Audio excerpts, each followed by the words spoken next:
Merci à Cheikh Ahmed Tidiane Chérif Diop pour toutes ces informations. Mesdames, Messieurs, nous avons le plaisir ce soir de recevoir Madame Rokiatou Gassama. Bonsoir. Bonsoir, Monsieur Der. Alors, vous êtes coordinatrice nationale du réseau national de veille et d'alerte pour le respect de l'application de la loi sur la parité. Vous êtes également ex-présidente nationale du Conseil sénégalais des femmes, COSEF. Consultante internationale en genre, leadership et droits des femmes. Alors, le prétexte de cet entretien, c'est l'ONP, l'Observatoire national de la parité, qui était en atelier hier pour faire un bilan du leadership politique des femmes, les leçons apprises de l'élection de 2022, les locales, mais également les perspectives. Et qu'est-ce qu'on peut retenir sur les leçons apprises? Bien, merci beaucoup Monsieur Der pour cette invitation. Et effectivement, l'Observatoire national de la parité a tenu hier un atelier très intéressant sur les élections locales, législatives et les perspectives pour les élections à venir, qui sont des élections également législatives. Alors, ce qu'on peut dire, c'est que ce qu'il faut savoir, c'est que on a un réseau, un nouveau réseau qui est né en 2021, en novembre, fin novembre 2021, qui a été mis en place par l'Observatoire national de la parité. Et ce réseau regroupe un certain nombre d'organisations, 16 organisations, avec une coordination nationale, mais également avec un comité d'appui. La coordination nationale est dirigée par moi-même. Cette mission m'a été confiée. Nous avons le comité d'appui qui est composé de 5 organisations au-delà du COSEF. Il y a l'Association des juristes sénégalaises, il y a le réseau Sigil Jigéen, il y a le comité de lutte contre les violences faites aux femmes, il y a l'Association des sénégalaises des diplômés d'université. Mais également, il y a beaucoup d'autres organisations, plus les 7 axes qui ont été mis en place sur toute l'étendue du territoire national. Alors, ce qu'on peut retenir de cet atelier, qui est un atelier organisé avec les partenaires de l'ONP, que ce soit l'USAID, le NDI et d'autres, ce qu'on peut retenir, c'est qu'on a fait ce qu'on appelle un résumé des actions qui ont été entreprises par le réseau lors des élections locales de 2022. Ces élections nous ont montré que l'application de la loi sur la parité reste quand même un enjeu important et un enjeu de développement, mais qui souffre énormément de son application. Et nous avons constaté au sein du réseau que pour la première fois au Sénégal, un réseau a pu mailler tout le territoire national pour pouvoir faire appliquer cette loi qui a été votée en 2010 avec son décret d'application de 2011 qui fixe les modalités d'application dans ces institutions électives et semi-électives. Donc, dans ce mode de fonctionnement, nous nous sommes rendus compte que malgré le vote de cette loi, ce sont les mêmes institutions qui la violent. Alors, ce qu'il fallait faire d'abord, c'est organiser des sessions d'information, de sensibilisation, de formation des différents acteurs, que ce soit les acteurs de la société civile, des organisations d'une manière générale, mais également les auteurs administratifs, les acteurs administratifs, les acteurs, comment on appelle encore, les candidates et les candidates, et les candidats du mois, mais également les membres du réseau pour qu'elles puissent déceler les voies et moyens pour saisir les juridictions compétentes. C'est-à-dire que aujourd'hui, les requérants et les requérantes du réseau ou même en dehors du réseau qui ont vu que la loi a été violée lors de l'installation d'un bureau ont le droit de saisir les cours d'appel. Même concrètement, oui. Quelles sont les institutions qui ne respectent pas la parité? Toutes. Je commence par l'Assemblée nationale. qui a voté. L'Assemblée nationale ne respecte pas la parité. L'Assemblée nationale n'a pas respecté la parité dans la composition de son bureau. Alors, l'Assemblée nationale qui a voté cette loi est la première qui l'a violée. Parce que quand on parle de bureau, on commence d'abord par le président de l'Assemblée nationale ou la présidente de l'Assemblée nationale. Donc, c'est le sexe opposé qui doit venir en tant que vice-présidente ou vice-présidente. Pour notre cas, actuellement, même si l'Assemblée a été dissoute, mais on peut quand même prendre comme référence cette Assemblée-là, nous avons un homme à la tête de cette institution, mais le premier vice-président également est un homme. Et c'est ça, c'est valable aussi dans nos collectivités territoriales, c'est-à-dire dans les mairies, nous avons le maire qui est un homme, le premier adjoint au maire est un homme. Dans certaines mairies, c'est comme ça que ça se passe. Dans les conseils départementaux, la même chose. Donc je pense que la violation de la loi, de l'application de la loi sur la parité, ce qu'on a constaté, c'est qu'on s'est dit, soit il n'y a pas de volonté politique manifeste, soit c'est la méconnaissance de la loi. Donc si les autorités administratives qui supervisent, les préfets, les sous-préfets, supervisent l'installation des bureaux. Alors, si eux-mêmes devraient être même sur instruction du ministre de l'Intérieur pour que cette loi soit appliquée lors de l'installation des bureaux. Alors, on est quand même souvent étonné que ça soit le contraire qui s'y passe.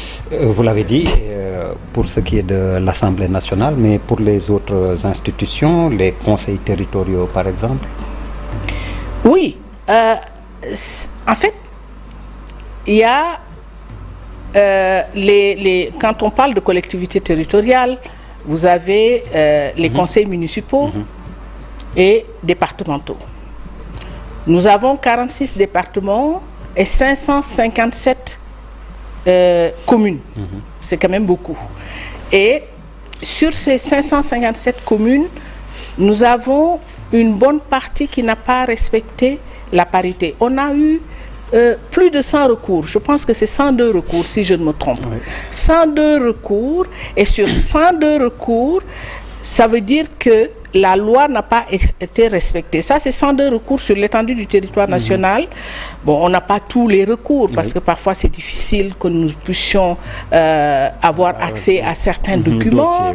Il y a de la rétention d'informations qui bloque notre travail quelque part, alors que l'installation du bureau, comme le stipule l'article 97 du Code général des collectivités territoriales, qui dit que, je pense, c'est 24 heures après l'élection qu'on doit afficher, le maire doit afficher la liste du bureau.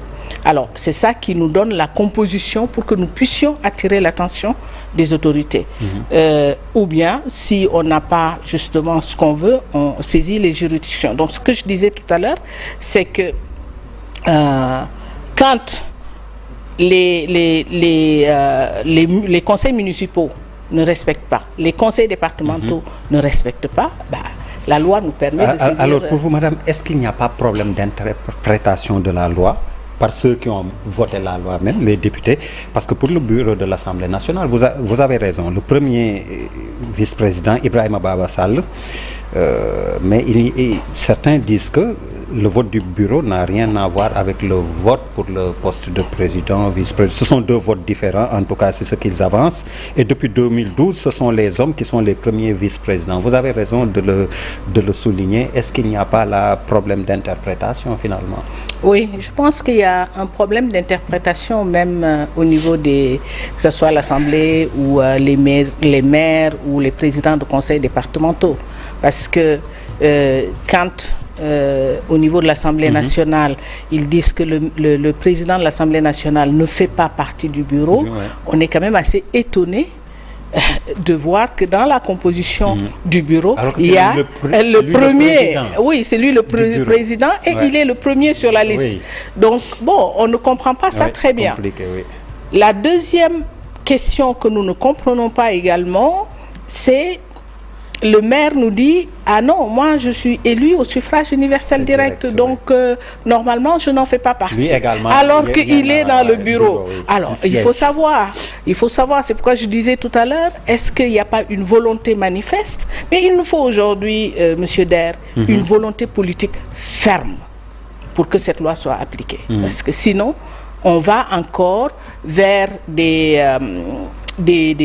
saisines et je crois que quand une loi est votée, ce qui suit, c'est l'application. Uniquement, c'est l'application. Et dans l'atelier, l'autre partie, c'était les perspectives. Et justement, les perspectives, c'est d'autres combats. Et le combat, vous l'avez dit, de la volonté politique. Et pourquoi pas aller jusqu'à instaurer la parité au gouvernement? Parce que ça a été l'une des contestations féminines après l'annonce du nouveau gouvernement. Il y avait très peu de place pour les femmes.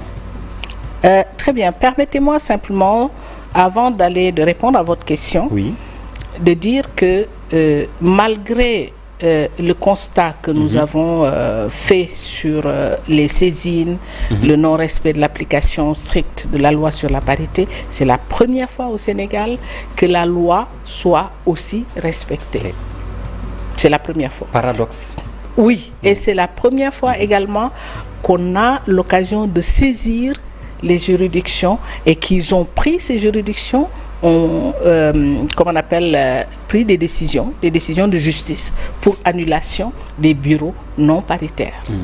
Et il y a beaucoup de bureaux qui ont été repris. Et ça aussi, c'est une première au Sénégal à saluer. Maintenant, ça ne suffit pas. Il faut aller vers l'application effective.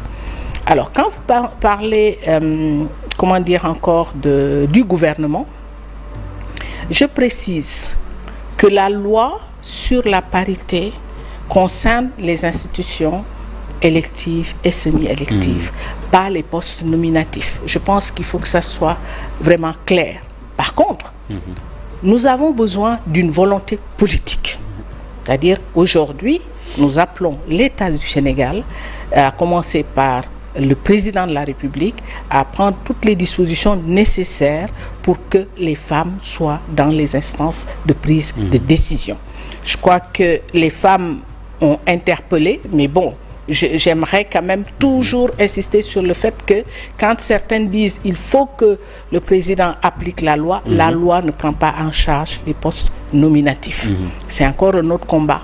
Mais avant ce combat-là, que nous menons avec toutes les organisations de femmes, la JS, le réseau Siggil Jigéen, le CLVF, toutes les autres, il faudrait qu'avant ça, que l'État du Sénégal, avec toutes les conventions qui ont été ratifiées, tous nos textes internes, à commencer par la Constitution du Sénégal, il faudrait qu'il y ait cette volonté politique pour que les femmes accèdent au poste de décision.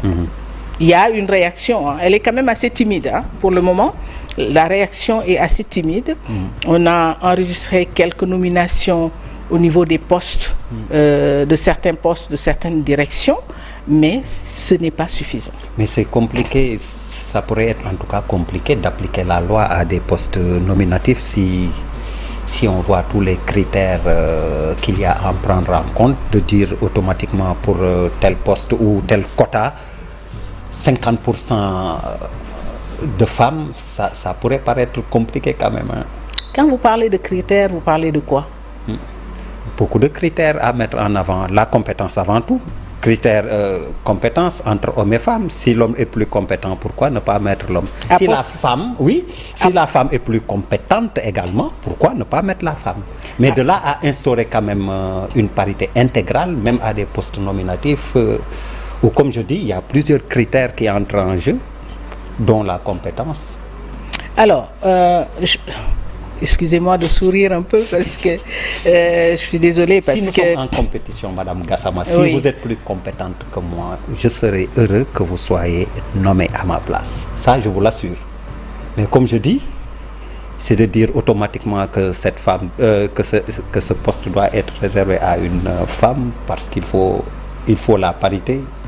Ça peut être compliqué aussi, il faut l'avouer. Je pense qu'il faut qu'on aille au-delà de... Enfin, analyser cette problématique. aller dans une analyse très très fine et très poussée de cette question, oui. Parce que moi je me rappelle quand j'étais chercheur associé au laboratoire genre de l'IFAN avec Fatou Sarr. Avant, on avait justement des députés hommes qui disaient que oui, les femmes, quand on a commencé à appliquer la loi, il y avait trop de femmes qui ne servaient absolument à rien du tout. Alors, pour répondre à ce genre de questions, on n'y répond pas d'une façon agressive, mais on y répond d'une façon intellectuelle, recherchée, intellectuelle. Nous avons fait des recherches. On a même produit un document pour montrer les compétences de ces femmes-là. Et finalement, si c'est à diplôme égal, on se rend compte que les femmes étaient beaucoup plus en avance que les hommes. Sur ce point précis. Sur d'autres questions, quand vous me parlez, par exemple, les contraintes d'ordre social, je peux comprendre, mais ce n'est pas une raison du tout pour freiner l'accession des femmes aux postes de décision. Et je crois qu'aujourd'hui, nous avons dépassé beaucoup. C'est vrai qu'il y a des barrières socio-culturelles. Ça, c'est sûr qu'on les a, parce qu'on les a mentionnées dans notre rapport, parce que quand on saisit on veut saisir même les juridictions, il y a des femmes qui se rétractent en disant que nous, voilà, notre mari ou notre marabout ou la famille ne veut pas. Donc, elles sont obligées de retirer même leur plainte. Ça, ce sont des barrières socio-culturelles. Parfois des barrières politiques, des barrières juridiques. Ça peut arriver. Mais quand on me met sur la table la question de compétence, je remets ça complètement en question. Si vous me dites d'une façon très objective, Madame Gassama à compétence égale, diplôme égal, à compétence égale, on choisit la meilleure ou le meilleur. C'est bon, mais c'est honnête. Ce que j'ai dit aussi. C'est honnête. Madame Gassama, il faut. Mais vous m'avez dit autre chose avant. Il faut reconnaître que moi, c'est ce que je dis. Oui, mais en tout cas, dans l'esprit, c'est ça. Vous m'avez dit autre chose avant. Il y a des contraintes de compétences. Alors, quand vous me dites ça, je dis, mais quelles sont les contraintes de compétences? Aujourd'hui, si vous faites une étude, vous vous rendrez compte que les jeunes filles, déjà, vous avez vu. Mais dans les critères de compétences, vous voyez à quel niveau, comme vous avez dit, les diplômes, niveau d'études et tout ça, c'est dans l'évaluation des compétences. Absolument. Donc, on peut être d'accord. Je n'ai pas du tout rejeté. On peut être d'accord sur le fait qu'à diplôme égal, compétence égale, on choisit le meilleur ou la meilleure. Mais si on met ces critères-là en avant en bloquant les femmes, c'est pas honnête. Je suis pas d'accord. C'est pas honnête. Je ne suis pas d'accord. Voilà. Et je suis d'accord avec vous. Voilà. Je suis d'accord avec vous sur le. Alors, je crois qu'aujourd'hui, les femmes ont montré dans tous les domaines leurs compétences, que ce soit au Sénégal, en Afrique ou ailleurs dans le monde. Alors, donc, qu'est-ce qui bloque? Qu'est-ce qui freine? Donc, c'est là où je dis, l'analyse doit être poussée très loin, en prenant en compte le contexte culturel, en prenant en compte le contexte politique, en prenant en compte le contexte sociologique. Quand vous parlez, et même juridique, quand on parle de politique, vous voyez, quand vous voyez la composition, en tout cas l'organigramme même des partis politiques, ça ne donne pas une lecture d'un espace qui favorise l'émergence des femmes au poste de décision au niveau interne. Ça, au moins, on l'a vu. Quand on parle au niveau social, on voit que culturellement, on peut être limité. On peut être limité par la famille. On peut être limité par les parents d'une manière générale. On peut être limité par la société d'une manière générale. Donc, je crois que ce sont des barrières sur lesquelles nous-mêmes, on a fait des études, on a avancé, parce qu'il fallait qu'on comprenne pourquoi sur ces postes-là, les femmes ont des blocages. Et nous avons adapté notre communication, justement au niveau culturel, pour que les gens comprennent, la société comprenne, que la communauté comprenne que la participation des femmes dans les instances de prise de décision, c'est vraiment une participation qui permet, en tout cas, qui favorise l'émergence d'un pays, qui favorise le développement, parce que tous les deux, nous sommes sur le plateau, tous les deux. Vous avez des compétences, j'en ai, et c'est sûr. Vous n'êtes pas plus compétent que moi. Je ne suis pas plus compétente que vous. Alors donc, pourquoi ne pas travailler ensemble sur des questions qui nous concernent et qui concernent le pays? Quand on parle de femmes, on ne parle pas de femmes spécifiquement femmes, on parle de développement du pays. Et pour développer un pays, il faut les deux. Il faut les deux. Alors, on est dans un contexte préélectoral. On ne pouvait pas ne pas évoquer la question avec vous, car vous avez été à la tête d'un collectif de victimes de violences électorales, un cadre de réflexion également et d'action sur les violences politiques. On va vers des législatives anticipées. Quel message vous avez pour la classe politique? Un message de paix. Un message de responsabilité. Vous l'avez dit, effectivement, c'était une période très difficile et très douloureuse de la vie des citoyens sénégalais et des citoyennes, à commencer par 2012, où on avait enregistré quand même beaucoup de violences, beaucoup de violations des droits humains. C'est ça qui a justifié justement mon engagement pour lutter contre ces violences-là. Ensuite, j'ai mis en place un cadre de réflexion avec les universitaires, avec les étudiants, avec les acteurs de la société civile, etc., pour réfléchir sur, depuis 1960 à nos jours, pourquoi le Sénégal est toujours dans ce cycle de violence préélectorale, électorale, post-électorale. Donc, on a analysé, on s'est rendu compte qu'il y avait des pics. Et ces pics-là, on a essayé d'en comprendre les raisons pour pouvoir vraiment, pas forcément donner des solutions, mais au moins des pistes de réflexion. Pour que l'État puisse prendre ses dispositions, parce que c'est quand même assez désagréable de penser que nous allons vers les élections et on va enregistrer des morts. On va enregistrer des blessés, on va enregistrer des personnes emprisonnées, etc. Donc je pense en nous disant qui va être victime. Voilà. Donc moi la question des mères, voilà, des familles, et des toutes pères de les famille, élections, les élections passées avant ces élections-là, c'était quelles que soient les élections législatives, locales, présidentielles, je pense qu'il faut qu'on arrive aujourd'hui.